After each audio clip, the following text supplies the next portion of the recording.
Bismillahirrahmanirrahim. Assalamualaikum warahmatullahi wabarakatuh. Jumpa lagi dengan saya di Abil Maiwa Channel. Jadi teman-teman, channel ini merupakan channel pendidikan tempat kita berbagi tentang aplikasi pendidikan, Microsoft Office, serta tips dan triks komputer. Jadi pada video kali ini teman-teman ya, kembali lagi admin akan mencoba mengupdate informasi terbaru seputar perkembangan P3K Guru formasi tahun 2023. Yang mana yang akan kami sajikan informasi terbaru ya untuk teman-teman sekalian, ini terkait dengan salah satu pertanyaan dari subscriber ya. Maka kami buatkan judul seperti ini: posisi bagus untuk P3, kabar gembira untuk P3, skema posisi P3 permudah dapat penempatan dan lulus menjadi ASN P3K Guru 2023. Ini kita berdasarkan mekanismenya ya, mekanisme seleksi P3K Guru 2023 teman-teman ya, dan berdasarkan Kemenpan RB nomor 649 ya tahun 2023. Tapi sebelum kita lanjut ya teman-teman, bagi rekan-rekan guru yang baru pertama kali mampir di channel ini, jangan lupa tekan tombol subscribe-nya dan aktifkan lonceng notifikasinya agar setiap hari Bapak Ibu bisa mendapatkan update informasi terbaru ya seputar perkembangan P3K Guru. Baik Bapak Ibu, tanpa berlama-lama lagi kita langsung saja to the point ke informasinya. Di sini ada salah satu pertanyaan di kolom komentar ya, di salah satu video di channel ini. Di sini guru ini bertanya seperti ini ya, posisinya P3 teman-teman ya. Status saya P3 ya, di sekolah saya menjadi guru kelas. Jadi ceritanya Bapak guru ini adalah posisi P3 dan di sekolahnya dia menjadi sebagai guru kelas SD ya ceritanya. Dan saya satu-satunya GTT di sekolah yang mendaftar P3K, berarti di sekolah induknya masih terdapat satu kebutuhan, dan dia adalah satu-satunya guru honorer prioritas 3 yang mendaftar di sekolahnya teman-teman. Kemudian setelah dia cari-cari informasi atau cari-cari data ya di daerahnya, ternyata didapatkanlah informasi bahwa P1 di daerahnya itu lebih sedikit teman-teman dibandingkan dengan jumlah formasi yang dibuka. Oke, jadi jumlah P1 itu jauh lebih sedikit teman-teman ya dari jumlah formasi yang dibuka. Nah, kira-kira bagaimana posisi dari guru ini? Silakan teman-teman komen di kolom komentar. Oke, kita jawab teman-teman ya.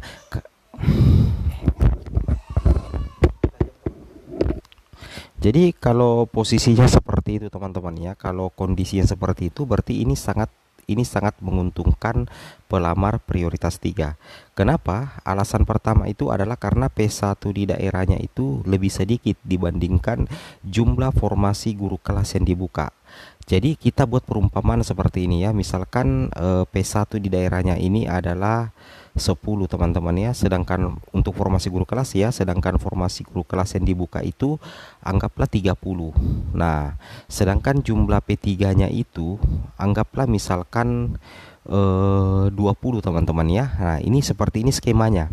Karena dia katakan bahwa jumlah P1 di daerahnya itu lebih sedikit dibandingkan jumlah formasi yang dibuka ya. Seperti itu ya, anggaplah 40. Nah, kemudian ini formasi guru kelas ya. Nah, karena 10 P1 ini itu otomatis nantinya mendapatkan penempatan ya, otomatis nantinya mendapatkan penempatan teman-teman.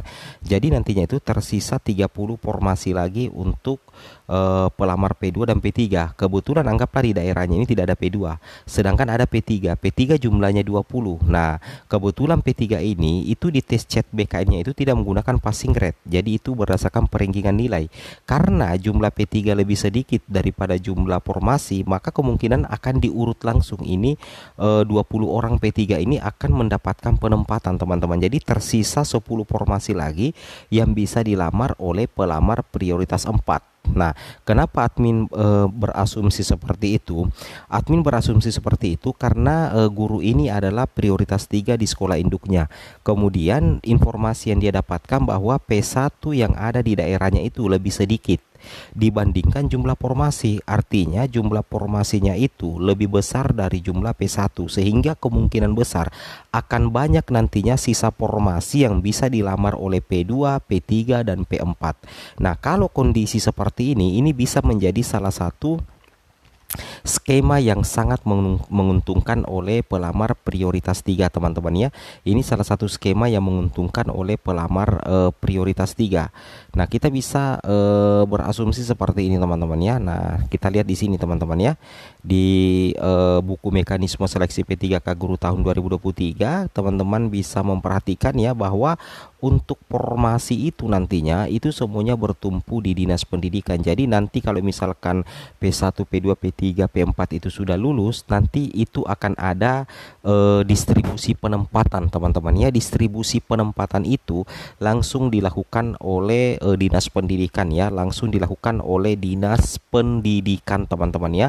Itu yang wajib teman-teman pahami dan teman-teman pahami ya sekalian terkait dengan pelaksanaan seleksi P3K Guru.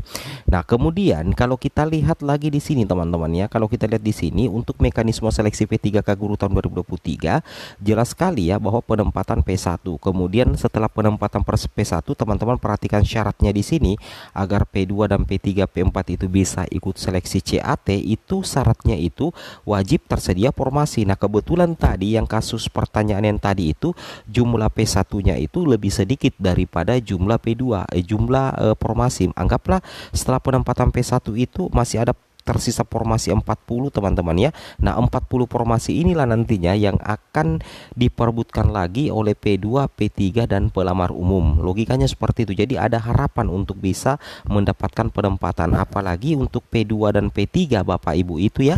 Untuk P2 dan P3 itu tidak menggunakan nilai ambang batas. Seperti itu kira-kira ya.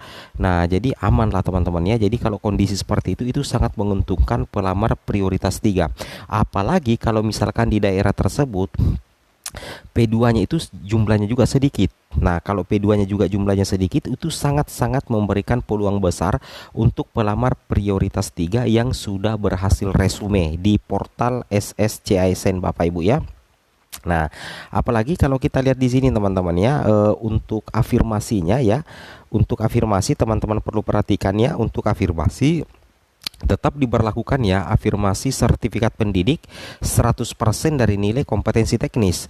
Nah, untuk siapa ini afirmasi sertifikat pendidik? Apakah berlaku untuk pelamar prioritas 3? Ya, betul berlaku teman-teman ya. Di sini dikatakan berlaku untuk semua peserta yang memiliki sertifikat pendidik yang linier dengan formasi yang dilamar. Seperti itu kira-kira ya, itu yang wajib Bapak Ibu pahami dan Bapak Ibu cermati ya terkait dengan seleksi pengadaan P3K Guru tahun 2023. Kemudian di sini teman-teman ya, untuk seleksi CAT-nya untuk P2 dan P3, ingat ya teman-teman, untuk seleksi kompetensi teknisnya nanti itu terkait dengan situational judgment test atau penilaian situasi kerja sederhana. Kalau menurut Prof Nunuk ini terkait dengan observasi diri sendiri, penilaian diri sendiri, atau kita bisa asumsikan soalnya nanti itu berkaitan dengan kasus-kasus pembelajaran di kelas. Jadi itu sedikit memudahkan guru honorer ya, yang terutama P2 dan P3 yang sudah punya pengalaman mengajar teman-teman ya. Seperti itu kira-kira ya.